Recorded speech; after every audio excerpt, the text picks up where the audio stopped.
مريض سكر ومش عارف تعمل ايه في رمضان مع الحلويات والعصاير والحبشتكنات؟ تعالى اما اقولك. هتبدأ فطارك بتمر ولبن.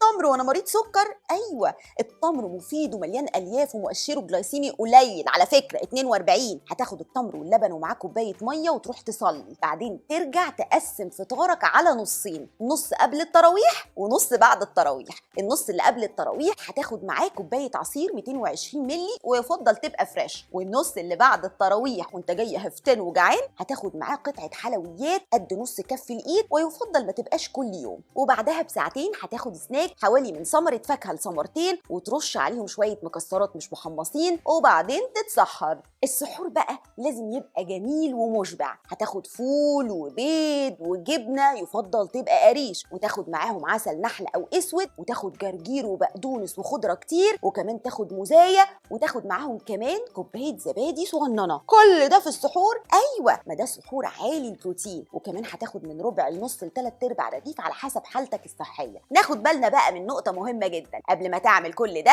قبل بداية رمضان لازم تكون رحت لطبيبك وظبطت سكرك لازم يبقى مظبوط عن طريق زيارة لدكتورك. ها، كل سنة وانتم طيبين، وما تنسوش كوبايتين مية مع ال5 وجبات دول.